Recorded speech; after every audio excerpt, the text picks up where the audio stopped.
Hello there everyone and welcome back to the Kerbal Space Program Better Than Starting Manned. We are here in the VAB doing some final prep work on this ship, and we are going to see how much more weight we can trim off of this little beast here, this lander. I think we can trim a fair bit off. I've had some advice, and I think we can get away with ripping this tank off now. We're gonna put these here, because we're going to change the nature of our landing plan just a little. Put those right in the middle, like so. Hopefully it'll be enough. Engine off, middle tank off.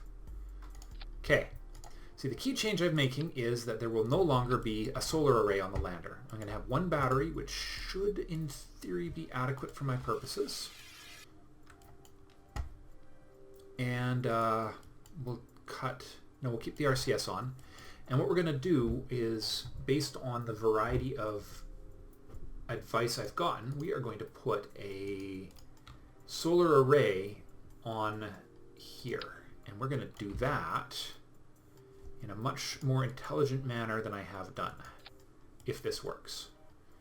It was advised that you could use radial decouplers and various girder. Some of the girder sections would link to this, I think. I think that's what we were discussing. There's some way I was able to get a radial array here. If I can do that, maybe it's that one. Let's see. What can I attach to this?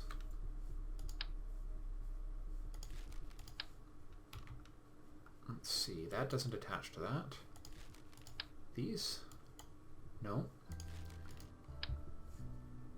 I don't know. Maybe I don't have the part that can actually attach to a decoupler, which would be too bad. I don't know. I think my standard solar array design might... Or... No, we want to use the Poodle engine here. Let's not be hasty. Let me think. I wish I knew exactly. Okay, it's 150. Oh, jeez, I thought that was the money I had for a second there. But I have been advised that getting rid of the solar array before landing would be a smarter decision. And I agree. I think that is an excellent plan, because that will cut the mass of the lander immensely. Well, in the absence of any better information, we're just going to do it this way. Because I cannot quite pinpoint exactly how this was supposed to work. So rather than using the octagonal superstruts, because we don't need as many solar on this ship. It's going to need a lot less, and so with fewer solar panels, we'll have the ability to orient it to... If I can rotate these 45 degrees... No. Okay, so we put one here. Alright, so each one of these produces 0.1, and our probe core uses... Probodyne uses 0.24, so... Oh, 2.48 per minute, and the 2.48... 54 per hour. Dang it, and I don't have my numbers. Just a second. Okay, 4 will do it. It's 0.9 per hour for these. Or per minute, I should say. So if I put one of these on each axis of this junction here, that should be more than adequate to keep this thing structural, and these are much more... Right. Anyways, I don't want to spend too much time on this, so let's see, the other... There. No. Come on. Give me... There we are.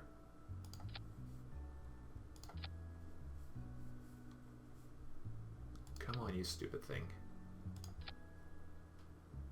You give me that stupid bloody...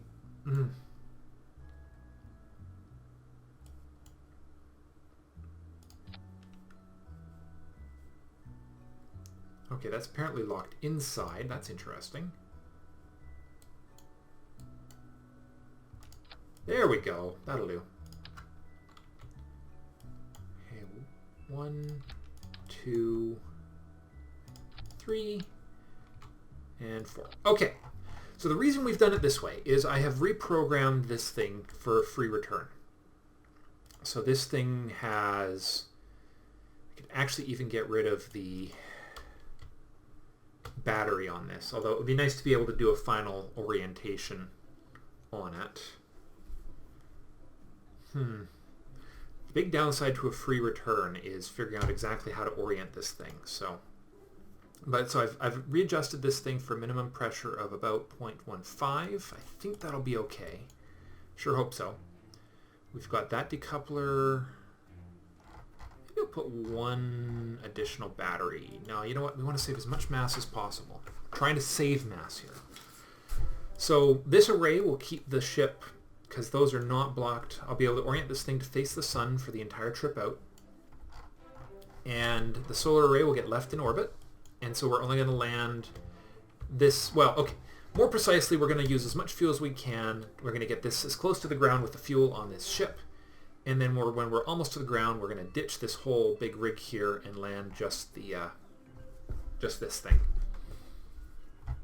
And hopefully all will go well, and we will be doing a touch and go landing and takeoff. All right, last but not least, we need to check our launch payload, make sure everything is configured right, make sure there aren't any misplaced decouplers. Lower array, the upper array, get rid of that. Hold on. Yeah, right, those are going to decouple at different times. That'll fire these engines, yep. That will decouple and fire this engine. That will decouple and immediately fire that engine. That will decouple the rest of the ship, and that will deploy the parachute, which will probably be pre-deployed once I'm on my route home. Okay. What do they say? Nothing ventured, nothing gained? Let's do this. No, let's not do this. There is one other very important thing that I want to do. We really do need to make sure that this flight is as fuel efficient as possible. So, although I guess you could sit in orbit indefinitely now with the solar panels, but let's just see where Minmus is in its orbit, because I'd rather not be sitting in orbit too long. There you are, Minmus. You are coming up to the highest point of your orbit right now. So we need to wait till it's about on its descending node. Like right about there should do it. Okay, let's try it. That should be close enough. At least it's coming down. I can wait a few orbits, and a lot fewer orbits than I would have otherwise. Okay, let's send a probe to Minmus.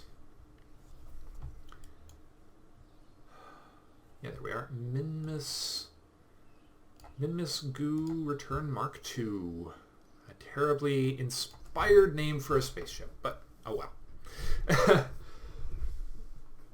Oh, by the way, just for the idle mention, I posted a channel update just recently, and I very much value your guys' feedback on, well, everything. The channel, you know, all that stuff. Anyways, just thought I'd mention it. Drop me a thought. I always appreciate it. And let's see how this thing does. So, stabilization on, launching in 3, 2, 1. Oh boy. There we go. Okay, cannot give it that much throttle. Wasted a bit of power there on the launch pad, but hopefully not so much that it's going to cause us grief.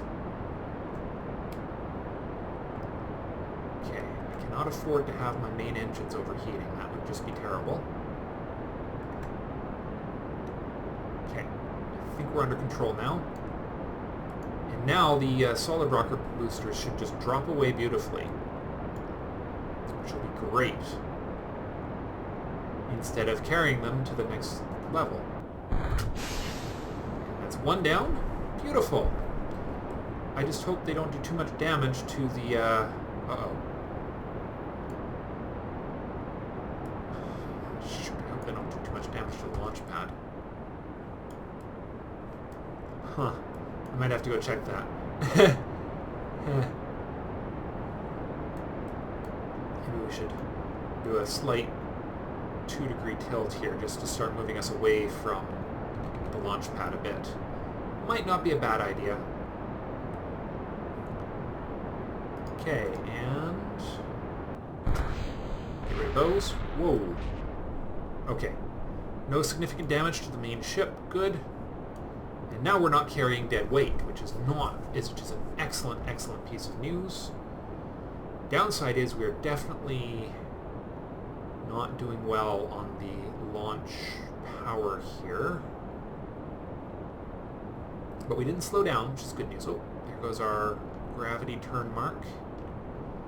I guess we'll see. If things go horribly, we'll just revert, and if at first you don't succeed, redesign your ship and try again. This thing might be slightly over-designed. The payload might be just slightly over-designed. And okay, here we go. Oh no, we're right on schedule. We are right on schedule in terms of our positioning. Oh, except for disable that, for sure. And I disabled those, good. Okay. We should only be using this big honking tank right here, and hoping that we don't need too much of it to pull this off. Okay. There we are, no more overheating. And we are looking good. Okay.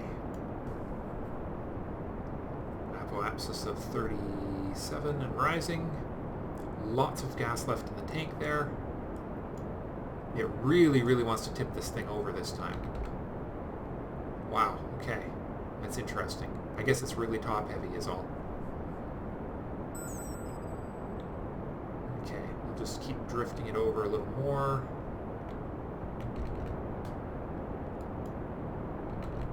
There we go. Just keep going. We're going to lose that central engine, which means it definitely needs the center engine definitely needs a little tuning to work properly. Okay, a little bit more, tipping some more, as per some advice, actually mostly how I've done it in Flyer's Ed, and some other things. So the early burn, and this should allow us to actually fire the engines up to full throttle now, just before we want to cut them. 67, 68, 69. And we're still accelerating even with the not full throttle engines at the moment.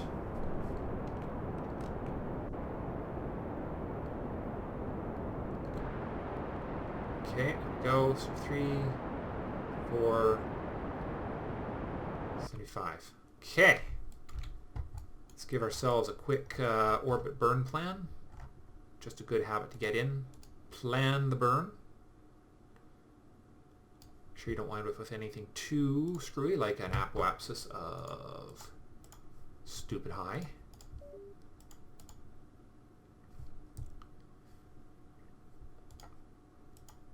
Okay, let's see. 68, 76, 69, 72, 77.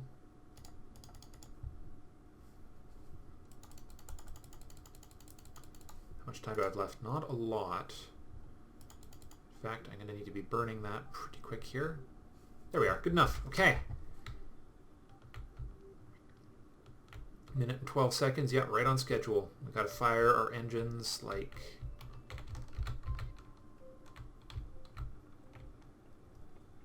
Oh, oh, oh, stop, stop, stop.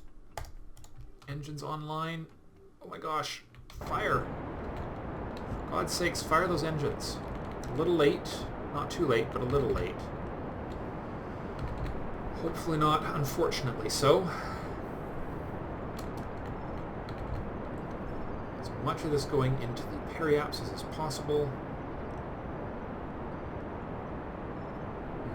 We definitely were a little late on that. That is unfortunate. Which means we're going to be playing catch up on the apoapsis, because now we are falling. only saving grace I can see is the fact that we are accelerating. Our periapsis is getting further away, which means we are on the right side of our burn still. And we are going to have to probably ditch this upper stage in a moment, because I don't think it's going to have quite enough juice to get us into the full orbit.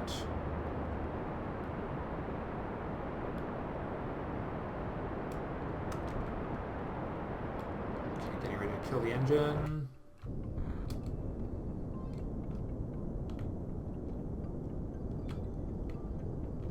Okay, well, we'll do one skim through the atmosphere. That should be okay, because that's not an ideal orbit at the moment. RCS off. Stabilize it with a little boop boop. Okay, and let's plan our burn. Hey Minmus, you are my target.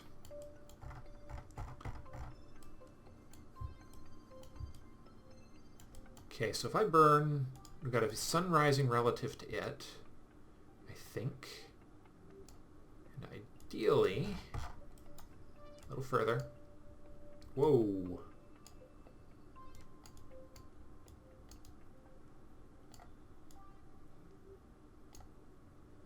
Well, that's getting closer. That's going to get us there late. That is going to get us there right on time with a very limited... It's actually not a bad burn. Gets us pretty close to the ascending node or descending node, which is okay. Maybe if I can just pull a little bit off of there, get a little closer.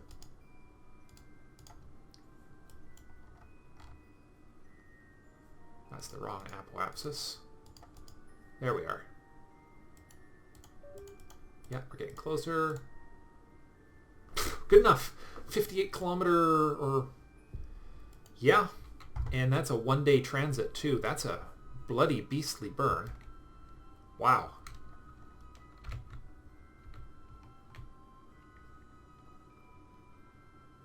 That is a beast of a burn. An estimated burn 1 minute and 2 seconds, but that is going to be with these engines running. With the Poodle, it is going to take much, much longer. In fact, that's why we're going to actually decouple this.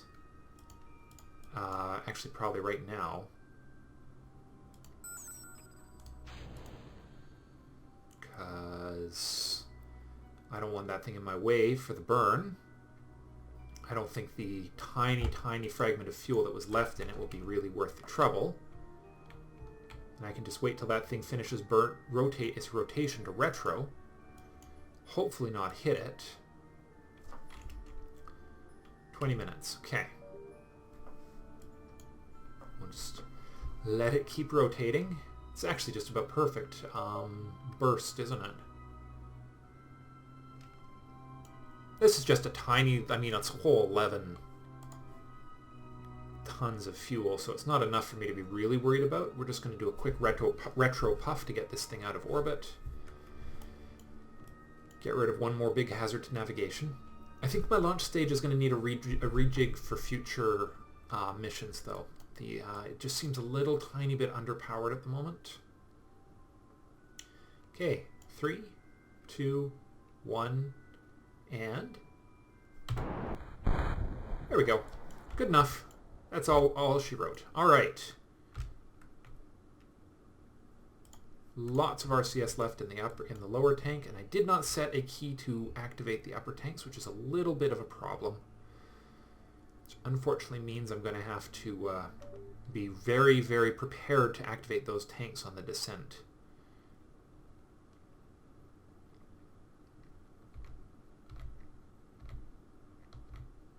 Okay. So not a huge amount of electric charge on here, but if all goes according to plan, there will be more than enough juice. Okay, here goes our transit through the atmosphere.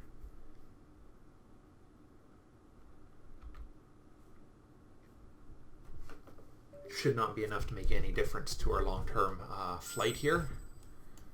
What was that? I don't know what ship that is that we're really close by to.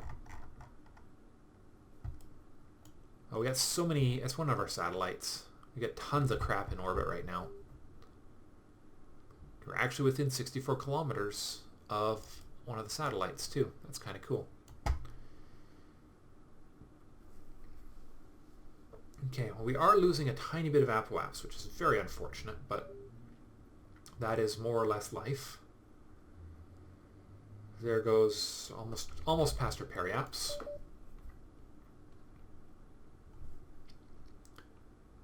Now let's see. So it's going to take probably about a 3-minute burn. So I'm going to burn at T minus 1 minute and 30 seconds or something. Huh, we're actually getting closer to that. Of course, because we're in a lower orbit than it right now. Let's just hope we're not going to hit the fool thing. That would really suck.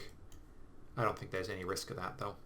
The odds of that happening are slim. But we are in the right orbital...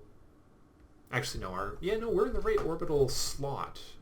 We're crossing the orbits properly, but I don't think we're going fast enough to actually intersect the full thing.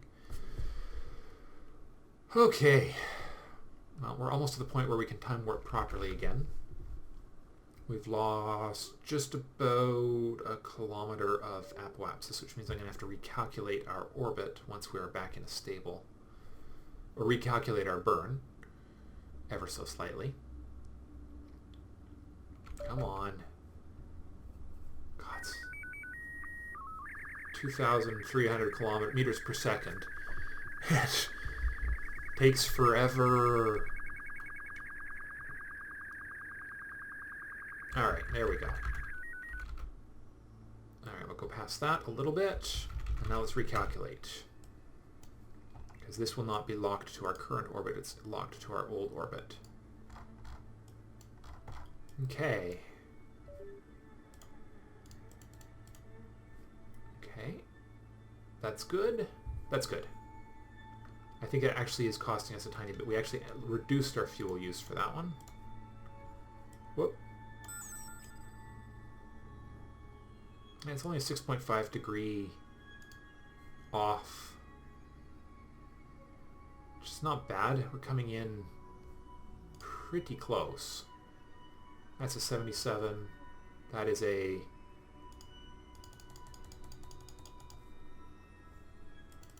Oh, no, other way.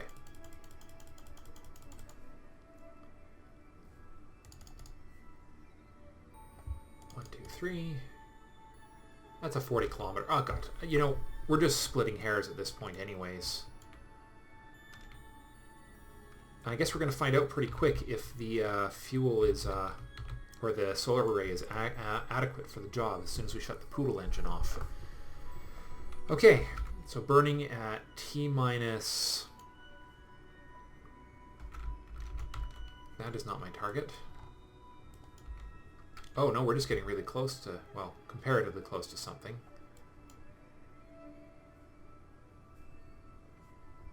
Yeah, comparatively close. Okay, so at T minus 3 minutes we will start our burn and we'll see what it recalculates to be.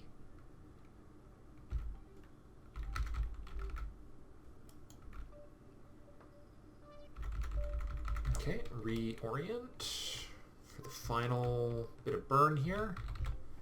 I never did check to make sure that this burn doesn't go through the atmosphere. It doesn't. Okay, we're all good.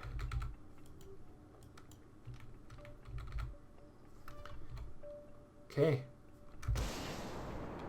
There we are. Estimated burn 3 minutes and 43 seconds, so we're actually need just a little bit longer before we do the full burn.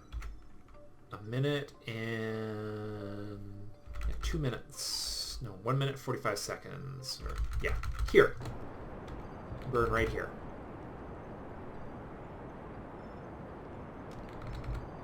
Okay. Looking good. Burning to a 42 kilometer landing trajectory. Should be fine.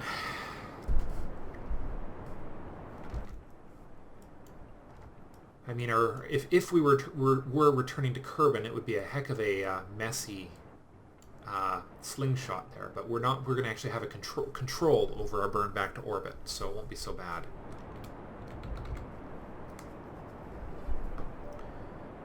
Okay, 1 minute to go. 2 minutes and 50 seconds of burn time to go. Okay. Just keep it on the mark there. Looking good. Sun is going to be at our back, which is actually bodes well for getting ourselves actually in position for the retrograde burn on our arrival. There's our target. There's our intersect. The only thing that is an unknown is whether or not this is enough fuel for the job, and I'm pretty sure it's going to be. This is at least as much as, if not more, fuel than I used for the lunar missions. Whoop, just a second. Alright, sorry about that. Just dealing with life stuff. It's a constant task, the whole being life stuff. Just one of them things that you have to deal with. A good thing though. Don't get me wrong, I ain't complaining about my life. I'm actually doing better these days than I have in quite some time. Yeah. Nope, life is good. Life is very good.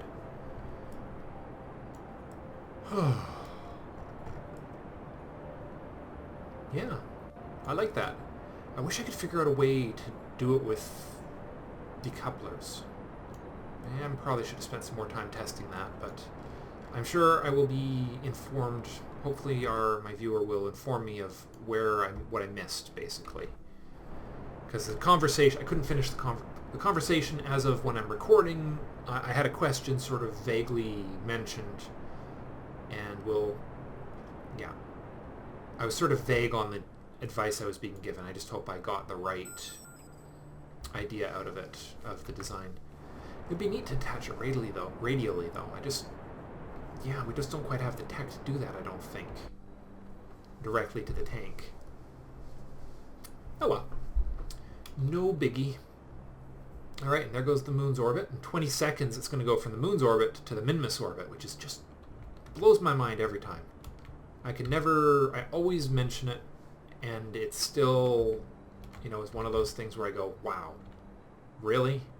That is amazing. And there goes the moon. We're going to keep it on target. We need a lot more juice than that. 4, 3, 2, 1. Wow. Okay, we're a little off of our point here. That's okay.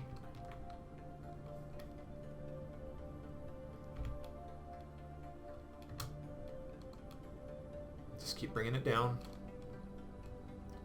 Yeah, our target orbit is completely off kilter, and that's okay. 3, 2... Good enough.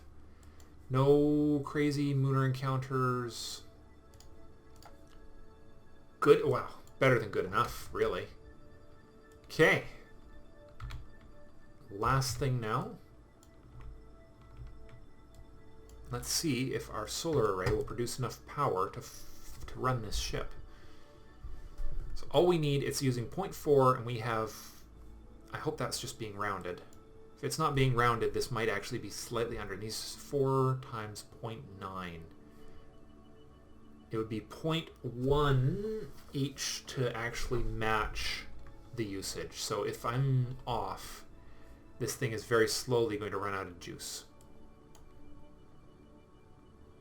Or maybe I'm off by an order of magnitude and I'm actually okay. No, I use 3. You're going to find out.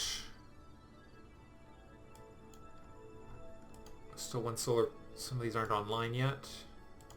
0.2.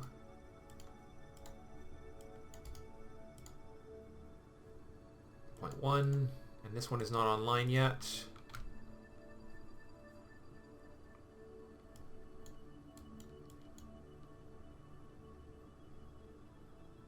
And 0. And here comes the last one online. -0. There. Okay. Well, that answers that. It's producing slightly more power than it is consuming. And that's really all I need at the end of the day. Okay, save the game.